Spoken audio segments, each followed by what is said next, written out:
Hello, welcome to another episode of Full Circle with me, Onyx. And I'm just gonna do another video on tarot. I had a totally different plan to do a video on releasing emotional baggage. Um, but then, the inspiration hit me. New Agers would call it a download or whatever. And let's just kind of get into it. But I definitely have an angle when it comes to working with the magical spiritual practices that we have. And it's becoming clearer and clearer that the more someone doesn't understand the occult arts, and they tend to, the more they add like a religious or mystical embellishments to try to explain how magic works. They label it, but it's the embellishments. And on one level, that is kind of good. It kind of gives it personality and character, helps you warm up to maybe it's a, it's an arcane science. So it kind of softens the blow. It doesn't make it so cold, so rigid, so seemingly lifeless, and it makes the work a little bit more colorful. But it also blinds. So staring into the headlights of high powered car light, high powered lights, they're gonna blind you with the light, kind of like love bombing. You can get too much mystical, too whimsical, too playful. And so we have to find balance.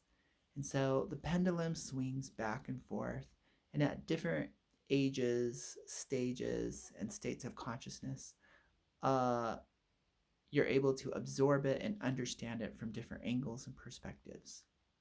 So hopefully you can feel more grounded into the work that I present, whether it's, psychological self-help, occult self-help, magic, all those type of things, to give it the credit it deserves, but then be able to utilize it in your everyday life.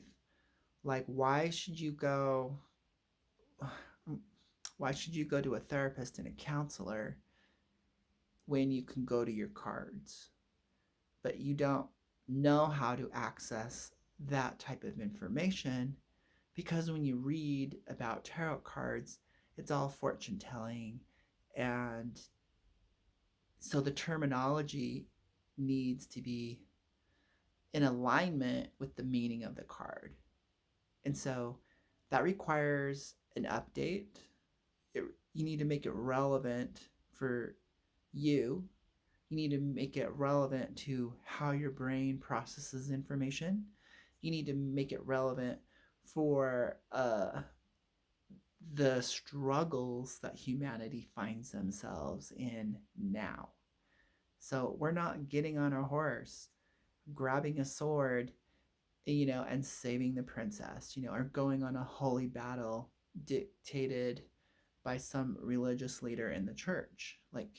And if we are, we're now using guns and high tech, we're using chemical warfare, we're using uh, words, we're using email, we're using social media.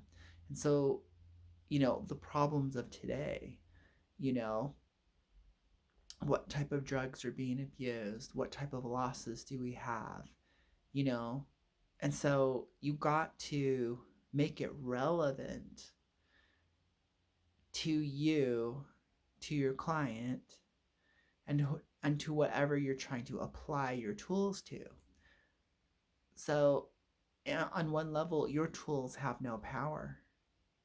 It's up to you, the reader, the psychic, the intuitive, the occultist, the magician, whatever you label yourself as, even without all that, it is up to you to bring life to your cards.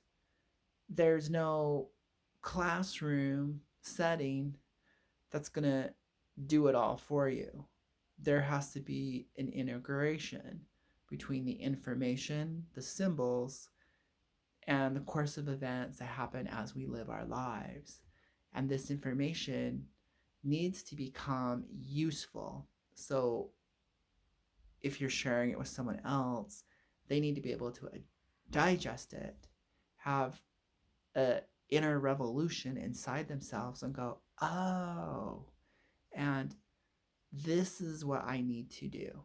So it can be very enlightening to know a future, to broaden one's perspective, to expand someone's consciousness that reveals things. It reveals things we don't want to see. It reveals things that are very unpleasant because we were in denial. So there is a little bit of anxiety, a little bit of fear and excitement. And then there also needs to be responsibility. It's up to the reader to give that power back to the client. It's up, it should be an empowering experience, revealing.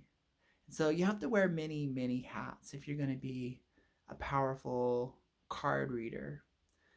And maybe card reader is a better term than psychic or intuitive or clairvoyant. But you can have all your psychic abilities and do psychic readings, intuitive readings, whatever, but you don't need to add the cards. The cards are complete within themselves. It's like if you can just get the information, then give them the information. But if you want to use a divination tool to dig, to divine, to hunt for buried treasure, the elusive, then use the cards for that. But it doesn't always have to be applied towards a problem. People are like, I have a problem. I need to go see a psychic. No, how about I just want to grow? I just want to know more. I want blanks to be filled in, And so a good card reader can fill in blanks. It's not just about. So I feel like there's cop outs. We give ourselves permission slips not to be accurate, not to be bold, not to clearly see, not to hold ourselves accountable. No one wants to be blamed for a bad reading. No one wants to be so I'm just going to throw it out there that humans are still monkeys, and they're going to go with their lowest energy vibration, especially when they feel triggered and they don't understand what they're experiencing. They're going to automatically say it's evil. They're going to automatically misinterpret it, reinterpret it, say bad things about you, be drama, be gossip, be human. And the average human is below human emotionally because our society doesn't promote taking responsibility because we assume that's going to be hard. We assume there's going to be a shame and blame process for us. We assume pain, humiliation, and it's not that. Taking responsibility is taking your power back and making informed decisions, making plans that are preventative, and it's sobering. It's like we all have deadlines. We all expire. And so we can dial back the self-importance. We can dial back our egos.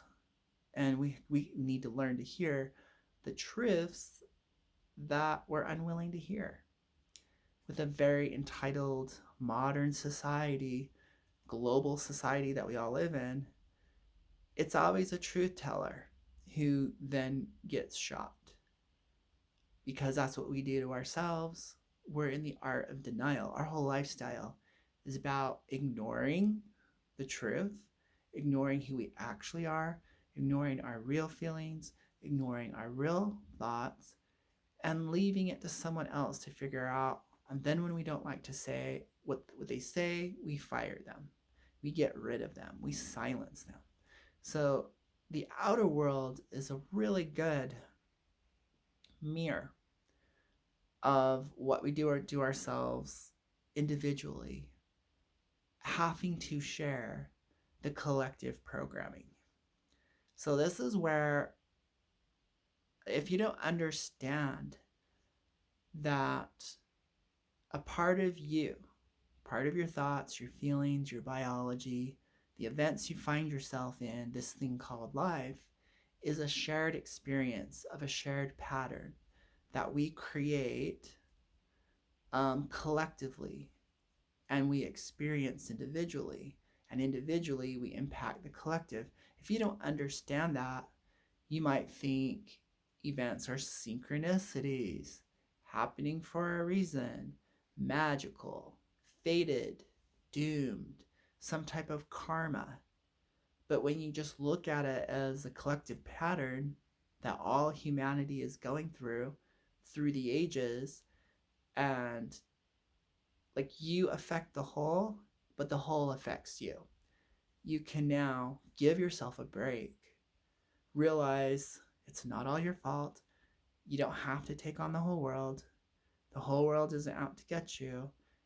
Like, it goes both ways. One individual affects the collective positively or negatively, you know, and the collective can affect one individual positively and negatively.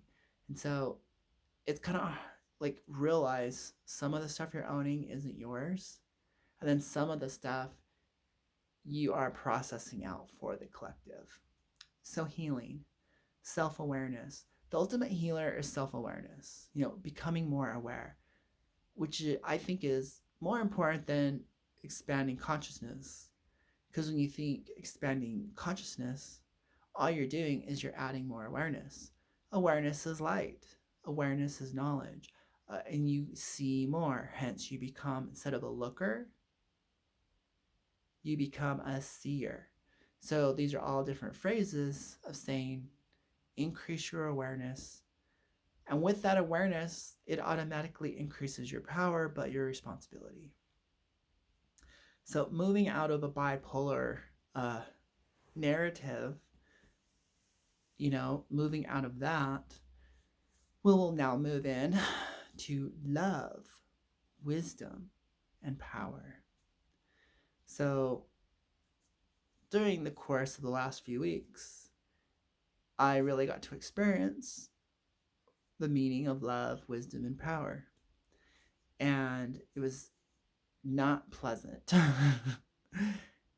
And how sweet it is. It's bitter and sweet. It's the rose and the thorns. So a classic occult symbol is actually a rose and in the middle of a cross. And a cross implies sacrifice, pain, and suffering. So the replacement of the thorns was the cross. And the rose was, the lovely, the beautiful, the sweet, the fragrance over time, recognizing process. Some of the hidden elements were the bees, and the other factors that go into creating a rose. A rose isn't just a rose, it is its environment and all the time it took to grow it and its whole process. And, hold on one moment. Let me grab a drink of water. So you notice how, if I'm trying to convey an idea, I immediately went to recognizable images like the rose and the cross. And we understand through analogy, through symbols. So we use a symbolic language. And so the tarot is symbolic language. On the very surface level, you're going to understand the tarot as the general public and general classes will teach, and I would call it surface level mystery school teachings. But there's a point when you start to integrate with the symbols and your tarot becomes living. So, as I went through my personal transformation process, the symbols of the higher cards would come up in my mind and kind of like frame the experience, really focus it. And I'd be like, so that's what that card means in this situation. And so the suffering, my own personal transformation, my own life, death, rebirth process that I went through of self discovery, moving through grief, moving through shame, moving through guilt programming, moving through inner child woundedness and traumatic childhood, all that, whatever, got organized, understood, highlighted, um, clarified through the cards. And so it wasn't like I was shuffling my decks and doing a 3-card spread or 5-card spread. What is going on to me? No, I'm not unconscious. The cards are a part of me. So it was really easy for the image to kick up in my mind on cue and superimpose itself on the situation. You know, it was like chapter headings. It was like clearly marked out as I watched and experienced the play of my life. And this is the level you want to get to now be able to take any card and apply it to any situation and extract the meaning for your clients to get better readings. So this video is kind of intended for, I would call it advanced card lovers, advanced readers, advanced people who want to probe deeper. And also, with that advancement becomes boredom and disinterest. And so the boredom and disinterest comes from all the information you find out there is probably pretty superficial. Where is the secret book that one of my friends, when I had to go really deep inward and cut out everyone in my life for a minute to do me, we kind of left on that cliffhanger in our conversation where one of his students or associates was saying, where are these authentic book of shadows for the witches? Where did they all go? And my answer was, you have to be able to cross the worlds. You have to go to the in-between, to the realm of shadow, which is always in between this realm and the astral plane. So if you can't, and which a lot of magic is based on, is the crossroads, which is another symbolic interpretation. The realm of the shadows is in between the worlds. It is the middle ground. It is the bridge. It is the high priestess card. It is the throat chakra. It's the channeling zone. If you can't do that, you can't truly invoke and can't do voodoo. You can't work with the gods. You can't get this divine knowledge. You can kind of symbolically do it outwardly. That's valid. But there'll be a point in your magical evolution, in your maturity of becoming accomplished. How, as you grow your power, you will have that portal opened. So for a lot of non-magical people who find themselves into the New Age cesspool, we might call that opening up your third eye and discovering synchronicities, and working with the subconscious. But on a more advanced magical note, you'd be maturing in your magical development. And you'd be gaining access to the powers, and you'd be opening up to true high priest and high priestess witchcraft. So a lot of people don't realize that there are such things as high priests and high priestesses within witchcraft. And in order to do that and be that, you have to have divine access. You have to be able to cross the worlds. You have to become the bridge or the high priestess card in the tarot deck. If you cannot do that, you are not entitled to that. And so someone just can't say, by popular vote, we choose you as a high priest or the high priestess or the leader of our coven. You have to be able to do that and demonstrate it. And believe me, you'll have to demonstrate it. If you can't demonstrate that level of authority, of skill and ability, you're still just a novice. And that's okay, because honor your becoming. So honor your journey. Maybe that's not your calling, and that is fine. Maybe you're just really good at spells.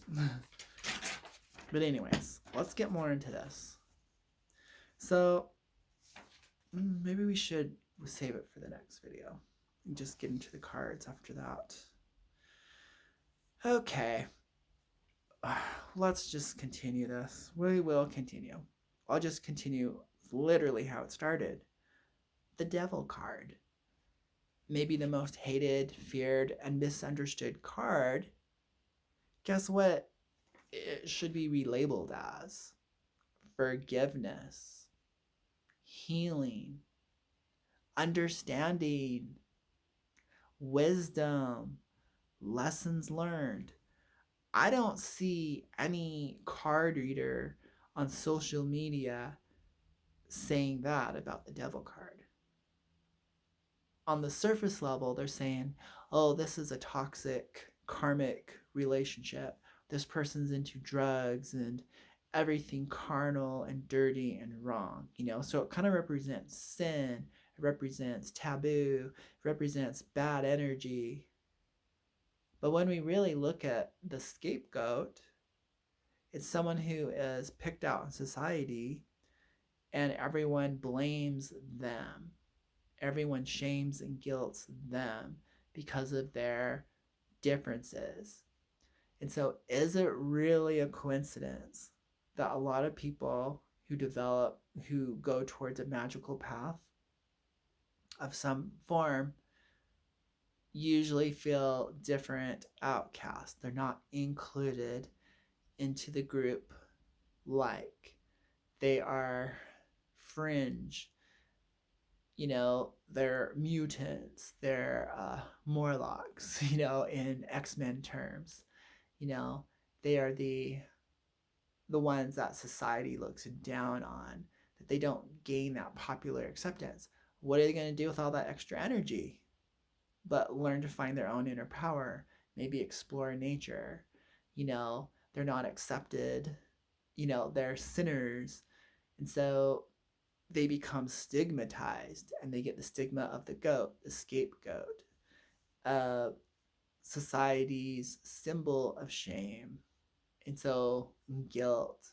So they get murdered, they get killed, so they have to grow their psychic shield. They're labeled as empaths because everyone's projecting all their negativity towards them. Well, then you need to learn to defend yourself. And so then you learn magic, which is controlling your energy and your mind. Then gets rebranded as a law of attraction and manifestation. So there's definitely some facetiousness and some cynicism going on in a playful way, pointing out dark truths. But don't you think that there needs to be a healing process and a forgiveness process in order to come into the fullness of your power? And when you carry around the stigmata of the pentagram, the devil star. You've been made into the devil, or you've decided to side with the dark. You're really saying, I've absorbed the negative energy and I identify with it still. The story, the script, I own it so much it's become me. Releasing the ownership of the narrative placed upon you, the frame, the images, the accusations put on you. When you release it, it lightens your load. You learn how to unpack the stuff that is yours truly, the stuff that's not. And when you expand your awareness and realize this is all just patterns being played out, and it's your choice to choose. Do I choose light? Do I choose dark? Do I choose to see myself as a hero or a failure, a zero, whatever your negative terminology is? You go, wow, I really have that power. And I can choose in any moment, every day, after situations, before situations. I get to choose who I am, and I get to choose how I see myself, how I describe myself, how I write my own story. It becomes power. And now you become a healer, and then you share your gifts. So from pain to lessons learned to sharing that knowledge, which is power, that self-awareness and understanding, which becomes more power, which becomes more light. The devil card now makes sense as a card of forgiveness. So when it's coming up in a reading and the person, obviously most readings are about relationships, maybe someone in this dynamic needs to forgive themselves. Maybe the person blaming the bad boyfriend, they're seeing it wrong and they need to forgive that person, or forgive themselves for stigmatizing their partner as the bully and the bad guy. They need to do some inner work. That darkness is their own and they need to own it. So you can't forgive something unless you truly own it. And you stay swimming in negative emotions and you look at your feelings, but feelings and emotions don't exactly tell you the structure of it all, because that belongs to the realm of beliefs, which are organized thoughts, clusters of thought that you choose to believe in, which then shape your reality, shape your perspective and your view on life, and determine the experiences that you have. So emotions are really good at responding. Emotions are there to kind of say, ouch, something's off. But it doesn't exactly clarify it. You have to go to the next level and go, what thoughts do I have?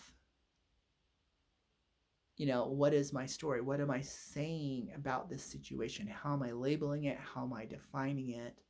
And how do I feel about that? Does that feel good when I define and label that person, that thing, this situation as disempowering? Well, that doesn't feel good, so maybe I will reframe it, rewrite it. Okay, that feels better. Now I can work with it. So then we start the alchemy process and we transform it. So when the devil card comes up, you might want to look at it in more modern terms, more expanded awareness, and realize these major archetype cards, they're greater than the king and queen in the deck of the four suits: fire, water, earth, and air. And you could almost see them as the upper octave, the higher octave, the totality of the king and queens. So the devil card being Capricorn, being the law, is basically the king of kings, of the earth, of the pentacles. So it makes sense. That's really kind of what it's pointing at. It's not saying the devil, it's saying the king and the king of kings. So actually, that would be, in occult terms, the angel Ariel or Sandalphon, both earth ruling angels. Now look how they've depicted it with the incorrect symbology, but then correct for the time period that it was super popular, where evil was a fashion statement, where evil was the number one thing talked about and gossiped about, and has guided humanity in such a polarized pattern that, without evil, there's no point to have the church. So the only one really kind of warping the angel Ariel and the angel Sandalphon is the religious church that's all about angels. So, what a paradox. This video is about to be extinguished, and so on final note, staying with the devil card, we notice it looks very, very similar to the lover's card. Could the devil card be the lover's card in the world, in the earth plane? And could the lover's card be the level of the soul level? And could both angels be the same one? And would the false story of Enoch becoming Metatron fit for those two cards? Could these two cards actually be yin and yang of each other? They're so identical. One light, one dark, one of earth, one of heaven. Could the strength card be the card that unites them all by the power of 3? Are we thinking like this in patterns? It's Christian myth that the cards have now been colorized, have been repatterned, but underneath that is still the basic patterns: fire, water, earth, and air. And so extract what you want, find the meaning for yourself. And then we look at codependency, how you can't forgive until the story ends. You can't forgive unless you empower yourself and not the circumstance, the other person. We're bound to circumstance. We're bound to this thing called other, the mirror. As long as we give our power away, we will never be empowered enough to heal and break the chains. It's all an illusion. Why do you think the card is in the dark? Can't see in the dark, light representing what you can see. When you turn on the light, you realize the person you were criminalizing is probably your lover. So, see how speaking the